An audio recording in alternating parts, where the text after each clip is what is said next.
And so, as a Christian now, I have to say, let's respond as Christ would respond.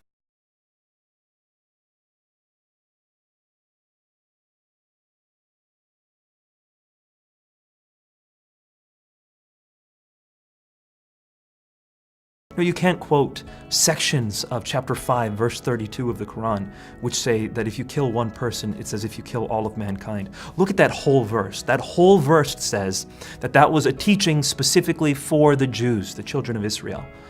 And we find that in the Babylonian Talmud, Tractate Sanhedrin 37a. No, the teaching for Muslims is given in the next verse, chapter 5, verse 33.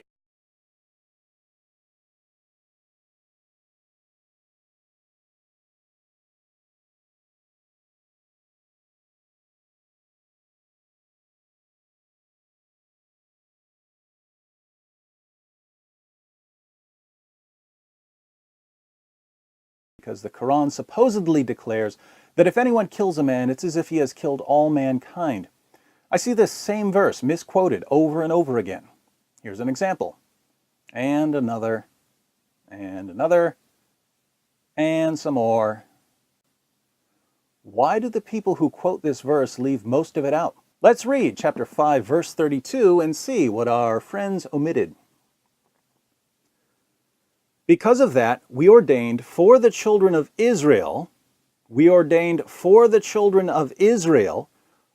ordained for the children of Israel. Islam's Western apologists go to the verse before it. They cut out the part about this being a teaching of the children of Israel, a quotation from the Talmud, and they claim that their severely edited, distorted verse, ripped from its context, proves that Islam is a religion of peace and tolerance.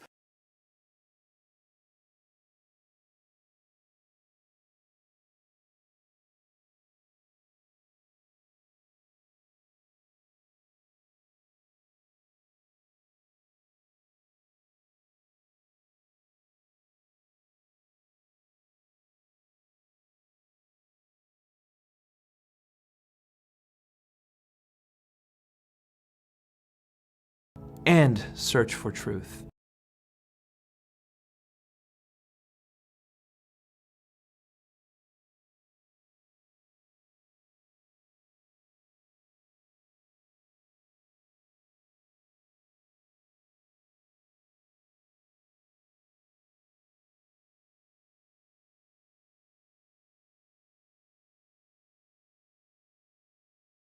A careful study of the Muslim sources.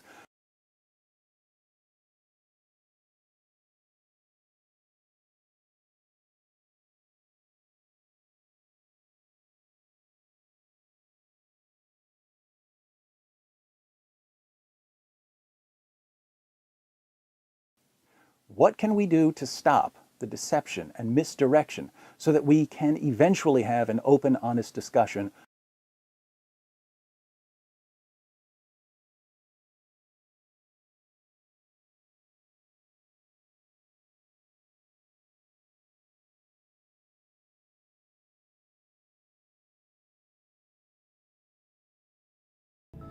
Then, and only then, will we start finding a way to end these kinds of attacks. If we ignore the truth, they'll just keep happening. So let's love people, let's love the truth, let's pursue it.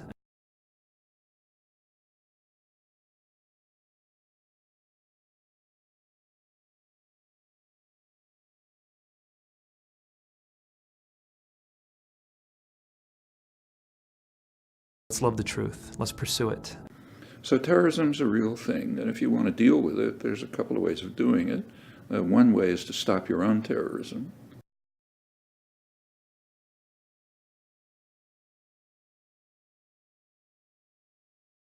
So terrorism's a real thing, and if you want to deal with it, there's a couple of ways of doing it.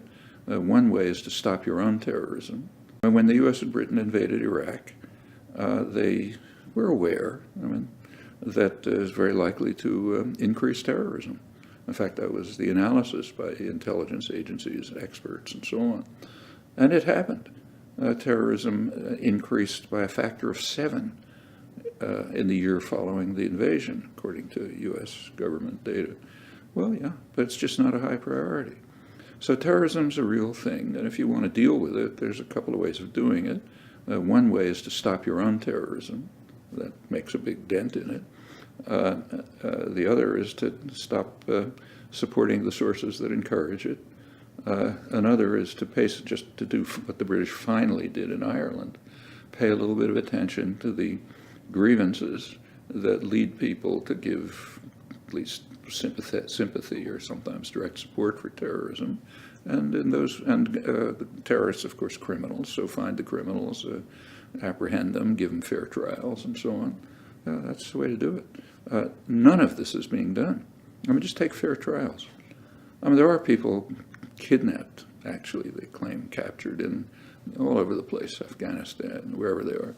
And they're sent to, we know where they're sent to. They're sent to Guantanamo, Abu Ghraib, Bagram, and so on, where they're tortured brutally. And that creates terrorists. In fact, the people on the ground who work there, the interrogators and others, the intelligence people, they say that Abu Ghraib and Guantanamo have probably created more terrorists than Osama bin Laden ever did. Yeah, sure, that's the way to do it if you want. But to say that they're trying to combat terrorism is just a joke.